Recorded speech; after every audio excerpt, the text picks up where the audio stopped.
Now that we have our model inside Twinmotion already, we can start to make our scene look good for our rendering. But first, just a few more navigation tips.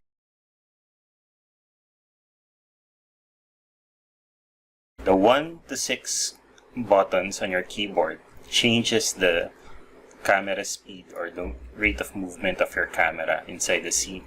So right now I'm using the 1 speed by pressing the 1 key.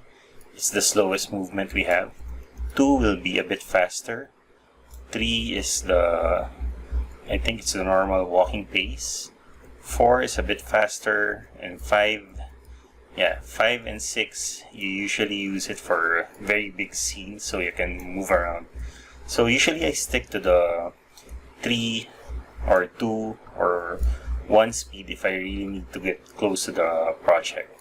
If this happens and you get too far from the model and you're having trouble finding where you are, you can always click on the button, on the model here on the right side on the scene graph, and press F so that it focuses back to the model. So again, if I happen to look away and I cannot find our model, just press any of the elements inside the scene graph here and then press F to focus.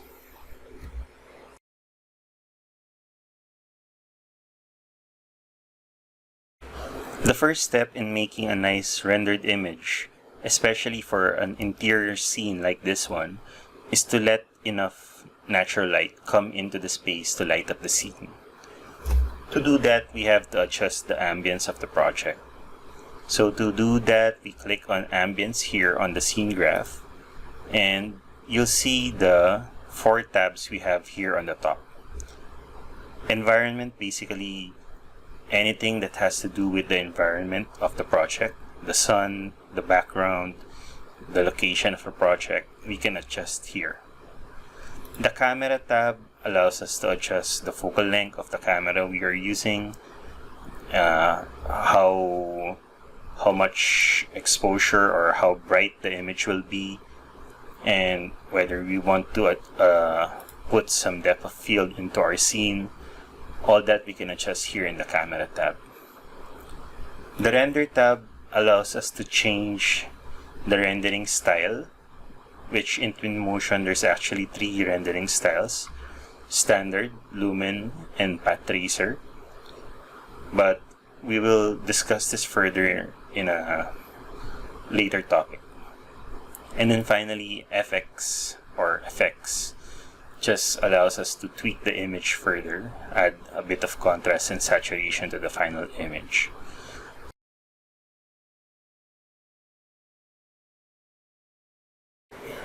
Once you click on Ambience and the Environment tab is active, the first thing you'll see is that Dynamic Sky is the default option for lighting up the scene.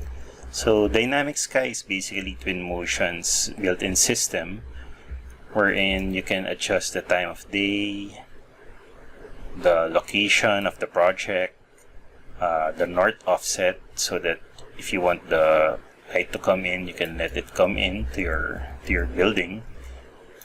And then a lot of other options here. For example, if you want clouds, you can use this new volumetric system wherein you can really tweak the look of the sky to your heart's content. Actually, there's a lot of options here. Although as good as this is, I seldom use this dynamic sky for my renderings because I prefer the HDRI sky more than this. Or actually, the main reason I use the HDRI sky is because usually our projects in our office are set in an urban environment, and the HDRI I usually use has those buildings surrounding the HDRI already has those surrounding buildings to represent the context for the project. So for now, let's focus on this HDRI lighting. And then, as you can see, there's a default Noon Clear 01 HDRI applied here. So to change this, we can click on the three dots and click on Open. Then if you navigate to our exercise folder, under Materials, you'll see this Labrador Tower 15th floor HDRI. So you can click Open, and then let it load. And then in a while, you'll see what I mean about those surrounding buildings. Okay, so now let me just move out of our room so that you can see what I mean by the surrounding buildings. So you can see this is in Singapore. This is a real site in Singapore, and you can see these are the real buildings around that site. So right now our view is being obstructed by this fog. So if you scroll down here, we're still in the Environment tab, and if you scroll down until you find Fog, just click this one to disable that fog, so we can see the scene a little better outside. So if I move out, I'm gonna probably place my camera around here later on. So you can actually rotate this HDRI so that you can set whatever background you want for your rendering. So maybe I'll choose something that shows a bit of greenery and some buildings nearby, something like this. And you can do the same for yours, or you can choose whatever angle you want for your rotation. And then additionally, you can adjust the intensity of this HDRI. Although you may not see the big difference when you change this as of the moment, because we're using the standard rendering style. But if you press R on your keyboard, this will simulate the path tracing rendering style. So this is what we're hopefully going to use later on for our final product. So this is going to simulate the actual light bounces of the light coming from the outside and how it lights up our scene. So when I set it to active, you'll see this icon. This means it's in path tracing mode. So if I press R again, it will go back to standard mode. If I press R, it will activate path tracing mode. So here, I can actually adjust the intensity of our HDRI. I usually use a value of 5 until 20, or in this case, I think 10 is good enough. Let me try 5, or maybe we start with 5 first. So it lights up the scene nicely, even without the artificial lights as of the moment. It's lighting up the scene adequately. So I'll stick to 5 for now, and I press R again to finish editing the HDRI for this scene.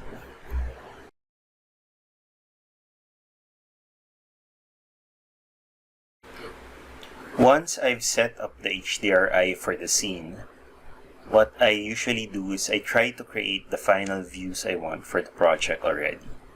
So to do that, we go to the Media tab here in the bottom, and then click on the plus icon. We're under Still Images, so if you'll see by default it will select this icon here on the leftmost. This is for the still images. So we click on the plus icon to create our first image. So we can still continue to further tweak the angle for this view if you want, but you have to remember to click on the refresh icon here so that the view or whatever changes we have made, it will apply to this final image. And once I've created that, I usually also adjust right away here on the properties on the image tab the size that I want for the rendering. So here under output size, I usually use 4K. This is for my final rendered image, so that it's enough quality, or it's big enough to be used for print at least. But usually 2K is actually good enough for screen presentations, for digital presentations, but if you plan to do some printing, for A3 size at least 4K will be good enough.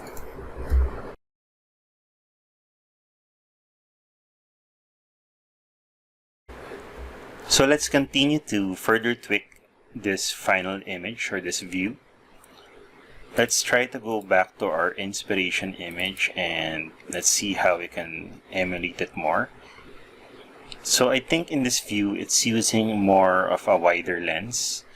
So to do that in Twinmotion, we have to go to the camera tab. Here, we're using 18mm by default. I think somewhere around 14 is good. Then let's get a bit closer. And then don't forget to click on the refresh button here so that it remembers the changes we made. So let me just see our angle a bit more. I think you have to be a bit more here at the back. Then refresh. Then another thing we should remember always for architectural photography, usually we want the vertical lines to be going up straight. So to do that, under lens, under details, we have this option called parallelism. So we just have to click this button so that it makes all the vertical lines straight.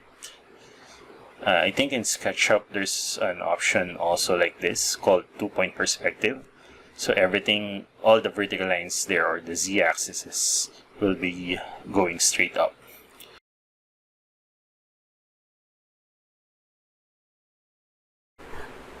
And finally, before we move on to the materials, let's just see what those different rendering styles I mentioned before do.